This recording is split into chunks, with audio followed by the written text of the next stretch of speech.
Right, so we're going to finish up then with what, if you've listened to the rest of our descriptions of these films, might strike you as a very odd choice for Wong Kar-wai, which is a biopic of the legendary Hong Kong kung fu master Ip Man. Yes, the Grandmaster. His most recent film, remarkably, 2013. He's I think, is he in the middle of his production underway on his next film? Blossom's supposed to be this year, which is meant to sort of follow on from 2046 and In the Mood for Love, but whether it's more a thematic one, I don't know. But kind of remarkable to think that it's been 7 years since we've had one of these movies, but The Grandmaster was it. Who can take a bad guy, kick him in the face with just his little finger, chuck him round the place? The Ip Man can. Yes, the Ip Man can. So bereft have I been of foreign cinema and associated culture these past few years that I was under the impression Ip Man was basically a kung fu movie franchise fronted by Donnie Yen. I had no idea that Ip Man was an actual dude and something of a cultural icon within the martial arts community. And that's on his tombstone, actually, isn't it? An actual dude. Certainly not that he was in fact the master of one Bruce Lee, which I think quite erroneously this movie is quite heavily marketed as being about the master of Bruce Lee, when that's really got nothing to do with it. Long in the gestation, about a decade or so, Kar-wai's 2013 movie The Grandmaster seeks to address the legend himself, seemingly lamenting as it goes the passing of martial arts from a dynastic way of life to a recreational pursuit, with the second Sino-Japanese war somewhere in the middle. The film begins with a rain-drenched fight where Ip Man, Tony Leung again, kicks the collective ass of about a dozen men, one of whom is, for reasons perhaps known only to himself, wearing iron shoes. I gather this scene takes place chronologically rather than later in Ip Man's life, and that the remainder of the film is essentially comprised of flashbacks, but I'm not clear on that because by some combination of exotic cultural mores, confused subtitling and a banging headache, I struggled to make much sense of the first half hour of The Grandmaster. Having since checked via a quick dip into Wikipedia, I'm now much clearer on it, and things certainly scanned markedly more logically when I watched the remainder the following day, so I'm guessing it was mostly the headache. Anywho, in the early 1930s, Ip Man is selected to represent martial arts interests in southern China by Grandmaster Gong Yushan, who surprises everyone when he announces his retirement. Gong's daughter Zhang Ziyi, objects somewhat to the formation of a southern branch of the family's interest, but perhaps grudgingly forms some respect for Ip Man when he defeats her father in a philosophical battle. In the north, it is decreed that tradition passes to Gong student Ma San, Jing Zhang, who looks like he might be a wrong-un, but we'll come back to him. Having formed a friendship with Gong Ip Man plans to travel to the north with his family, but his plans are somewhat scuppered by the Japanese invasion of 1937. In the resulting chaos of war, Ip Man tragically loses two of his daughters and relocates to Hong Kong in order to try and provide for his family by teaching Wing Chun in one of the city's many martial arts schools. In the meantime, we have seen Ma San side with the Imperial Japanese forces and turn traitor on Gong Yushan, killing the master, thereby understandably invoking the ire of Gong Now, if that sounds like a lot more plot than is typical for a Wong joint, you'd be correct. If it sounds like a lot more action, you'd also be correct. Now that I think about it, I wonder if that first half hour didn't see me blindsided by simply being in the wrong mindset, because by all obvious measures, this is really far removed from the director's typical fare. That's not to say that I didn't enjoy The Grandmaster, because there's a good deal to like about it. This is, after all, a movie where a man has to fight a cake. However, there are also things I don't like about it, such as... Wait a minute, a man has to fight a cake? Were The Grandmaster to focus purely on the drama aspect, I feel it might have fared a little bit better, as the dramatic dealings and brothel-bound debates are easily the best thing about it. The intrigue and internal politics of mid-century martial arts houses against the backdrop of foreign invasion would easily be enough to sustain a 10-part Netflix series, never mind a 2-hour movie. So while it may sound counterintuitive, it almost seems a shame to bring things to a halt for martial arts sequences. Martial arts sequences that are absolutely fine and seem technically adept as far as I can tell, but that I couldn't really get all that excited about because I only need to see so many super slow motion shots of feet sliding to a halt in rain and snow in my entire life. And I'm pretty sure that those constitute at least 15 minutes of this movie's runtime. Suffice to say, if those were the only things missing from the Harvey Scissorhands US cut of this movie, I might actually recommend it. Having said that, I'm not going to pretend I didn't let out a yes when Gong Air gives a certain asshole 40 rapid against a passing train.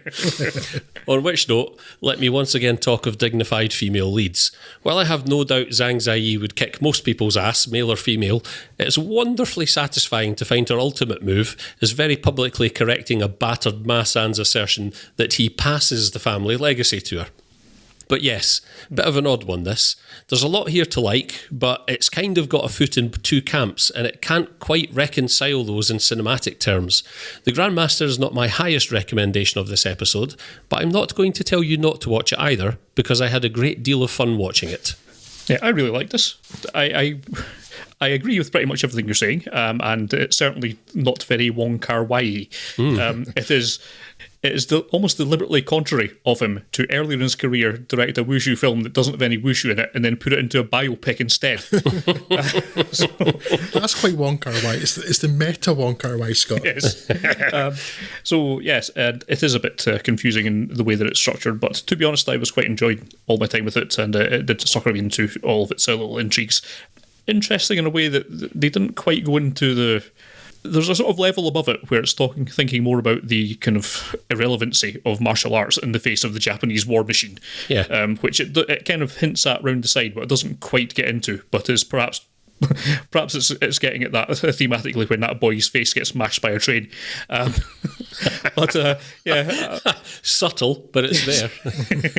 So it is, I think, a pretty competently done martial arts film. I quite enjoyed all that. Unlike you, I'm not dead inside, so I'll happily watch slow motion shots of feet in the snow, in the rain, wherever. And certainly there's some shots in it that are absolutely stunningly beautiful, as you'd perhaps come to expect from Kar-wai. Yes, it perhaps doesn't hang together as well as you might want.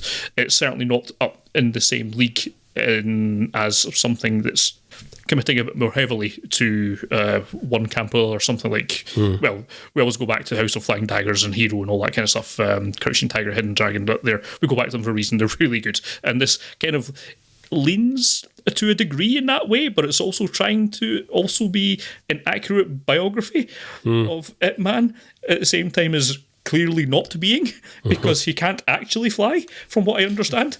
No. I know what you mean. It's certainly it's certainly bouncing between the two camps, and it doesn't quite that's stall in either one of them, but it's still enjoyable. That's what detracted from it for me, because I thought there's this really sort of there's this really engaging sort of dramatic core to the film in terms of, you know, and it's really beautifully summed up towards the end where Gong Air and Ip Man are walking down the street and she makes some comment along, and I'm paraphrasing, but, you know, oh, look at this, it's all boiled down to like basically a row of kung fu schools on one street, which is quite quite different to how the movie opens, and there's a it feels like there's a huge story there that hasn't really been told all that effectively necessarily, and the martial arts sequences detracted a bit for me because they're very wushu in nature, and that very sort of human, grounded, dramatic aspect was so far removed from the sort of overblown theatrics of the kung fu, where it's that thing of like, okay, I'm going to flick my wrist and this guy's going to barrel 50 feet through the air through a window sort of thing.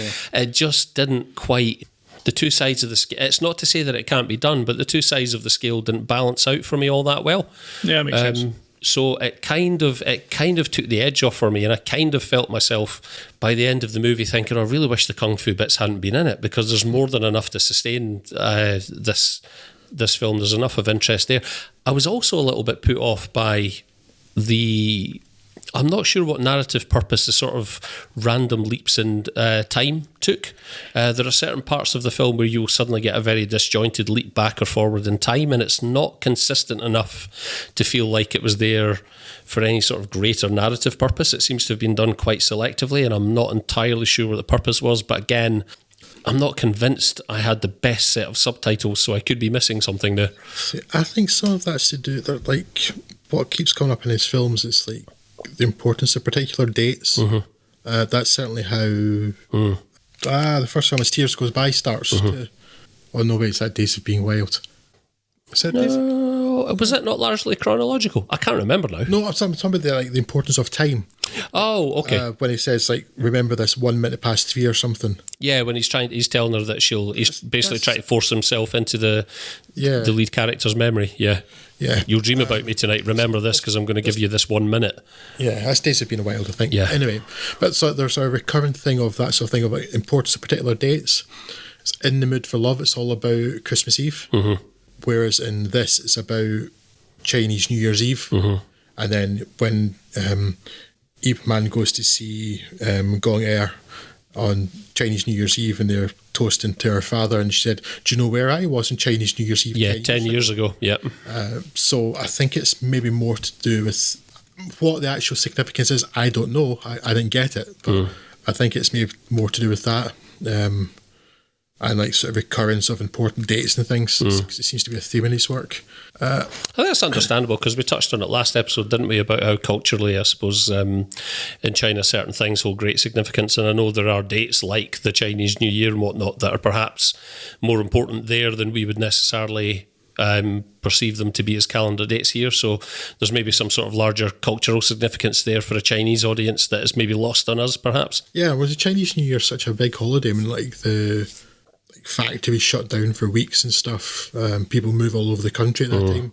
So that maybe the fact that she was killing someone or attempting to kill someone on New Year's Eve, like it's a cultural taboo or something. I just realised what I did there. I was talking about Chinese New Year and I had in my head our New Year. When we talk about New Year, do you know where I was New Year 10 years ago? Of course, she's talking about Chinese New Year because in China, Chinese New Year is called New Year.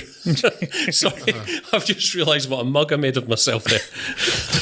As if picking Chinese New Year was a different example. Oh dear, sorry. Think before you open your mouth, Craig. I suspect I'm a bit closer to Scott than you, but not so much between it. Really enjoyed it. I do agree, Craig, that the two elements don't mesh that well together, like the biopic part and the actual fighting parts. That said, some of the fighting parts, including that very first one in the ludicrously wet street, did look amazing. Oh yeah, absolutely. And again, what I'm aware of is that perhaps there are not so much cultural clues, but simply historical knowledge that a Hong Kong or Chinese audience would know that I'm not going to get, that make people or events more significant. And they were lost on me. But like Razor Man, what was that subplot about? Oh, thank you, because that's the only other note I've got about this. Sorry, down at the end of the thing, I wanted to ask you guys, what was the razor about?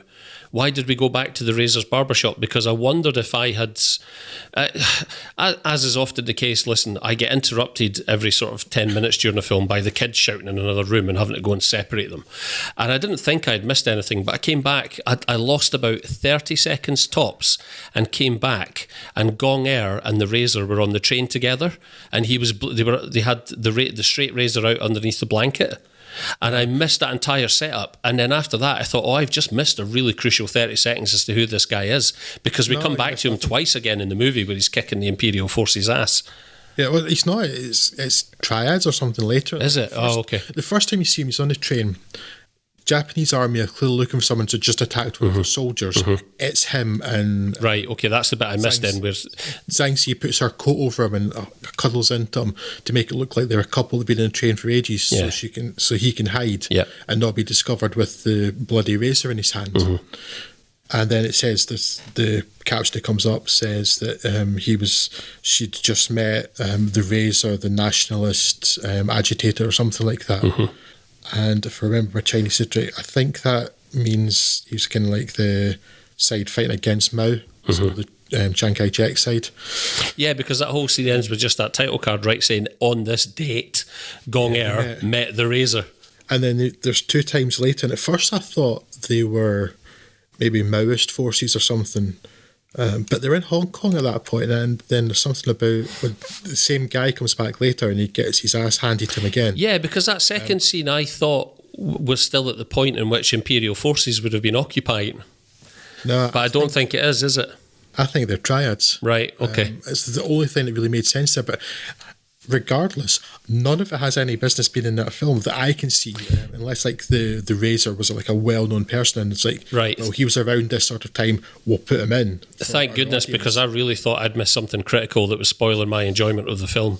But no, for me, there's no reason for that character to be there. It didn't add anything, and there's only one bare interaction with anybody else that's in it. The only solace I took from it, and I convinced myself it might not be the case, was the fact that, you know, Days Have Been Wild established he's quite happy just to randomly throw in a new character in the last scene of his film, sort of thing. So I thought, okay, I'm not going to panic too much about this Razor character. But then when he was in it 3 times, I did worry that I'd missed something.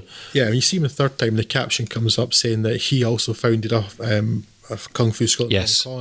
Yeah, the last time you see him was in the black and white fade of the photograph being taken of him and his students, isn't it?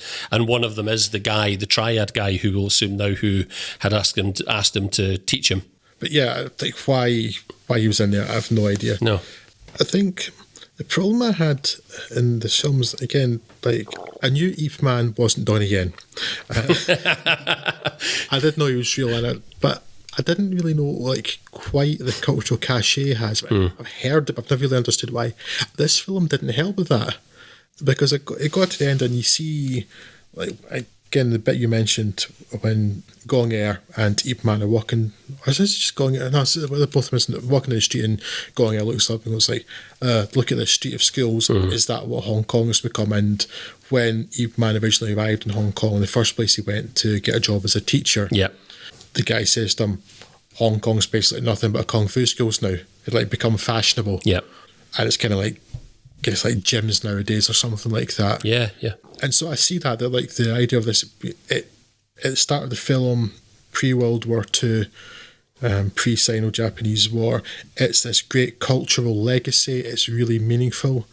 End of the film, all the glory's gone. It's basically... it's a recreational pursuit, yeah. Yeah, it's your local gym. So I can see that kind of the loss of the grandeur, the loss of the mystique and the culture and the history and stuff like that. I think the film sells quite well. But it's like, so Ip members had a Kung Fu studio, did they? Okay, why was he significant? I don't think the film really sells why he was important. Yeah, that's a really good point. That it seems quite obvious now, but that I think I'd kind of overlooked by the end of the film. Yeah, you're not wrong. I mean, you get on the idea at the start that it's kind of like he's not quite as low down as Rocky, but if it's like boxing, he's not the number one contender to take on the guy at the start, and they're like, oh, where's this Johnny come from? He doesn't deserve it or something. Beats the guy with the wits, not skill. And so you get, okay, that's a big deal. This guy's the martial arts master, okay. But then I don't think any of the rest of the film sells why Ip Man became such a big deal. Why he was special, especially when there's so many other Kung Fu schools in Hong Kong. I wonder that you're not right, that that a Chinese audience would come with that knowledge sort of pre-installed, but it still doesn't, you would think that in terms of filmmaking, that a filmmaker would still feel compelled to, you know, especially Wong Kar-wai, his films have been recognised internationally, which is not to say he has to pander to an international audience, but, you know, I think we could probably think of examples of Western films where, you know, that undoubtedly will play globally, and that there's stuff in there that we would take for granted, but it's still kind of spelled out for the benefit of non-native audiences and stuff. But I also wonder whether, you know, when I talk about the sort of hyper real and maybe sort of exaggerated nature of the kung fu sequences, I wonder if again you've not hit something on the head there, whereby I don't know that in Chinese mythology and in Chinese storytelling there's not a tendency to sort of embellish and make characters and stories more fantastical. And if you've grown up with that culturally as the norm, then a Chinese audience might not necessarily find that so disjointed if their traditions of storytelling sort of accommodate that already. But I don't know, I'm just taking a stab at that. I wonder if that's why that didn't play so well. It's possible. Yeah, I certainly do find it odd though they didn't kind of make more of a deal of why in a biopic about a man, why they should be making a biopic about this man. Yeah, because he's not necessarily the most interesting character in that film, really, is he? I would argue that probably Gong Air is more interesting. Yeah, I think she's got more agency as well, because I don't think he's doing an awful lot. Well, he certainly doesn't seem like a man necessarily as in charge of his own destiny as she is. And her destiny was not ultimately to lead a happy and fulfilled life, but it was still very much on her own terms, right? Whereas Ip Man feels more like a victim of circumstance throughout the film. To a degree, yeah. I mean, he has ability, clearly. Yeah, but he makes the best of the hand he's dealt, maybe, but he's still... Yeah, he doesn't have a lot of choice in a lot of the stuff that happens. Yeah. One last thing I do want to say about this, though, as much as I'm broadly in agreement that perhaps entertaining as the martial arts sections may be, that they seem a little out of place at best, I think. This film does have one of my favourite training montages ever, though, which largely consists of Tony Leung wandering around with an expression in his face somewhere between polite interest and wry amusement, while he casually beats everybody that comes at him. I think that's his expression for most of the film. It is, yeah. But in that scene in particular, when he's getting ready to fight the Grandmaster, and he's there's the woman that comes to him at first, and she was like, "Oh, is that don't damage the ancestral tablets? It's just practice." Yeah, is that when at the start when he's first propositioned as the representative of the South, and he faces like the three challengers? He basically goes around all the places. He's trying to learn everything he can about Southern martial arts. Yes, that expression in his face is magnificent. It's just like Riley amused it, and I don't know if it's because these people aren't really good, but he still looks like polite and interested at the same time. And it's as he's kicking their teeth in. really, really amused by that training montage. I think it's just like his expression anytime somebody tries to start some with him. Basically, it's like, all right, that's interesting. Come at me, bro. Oh dear.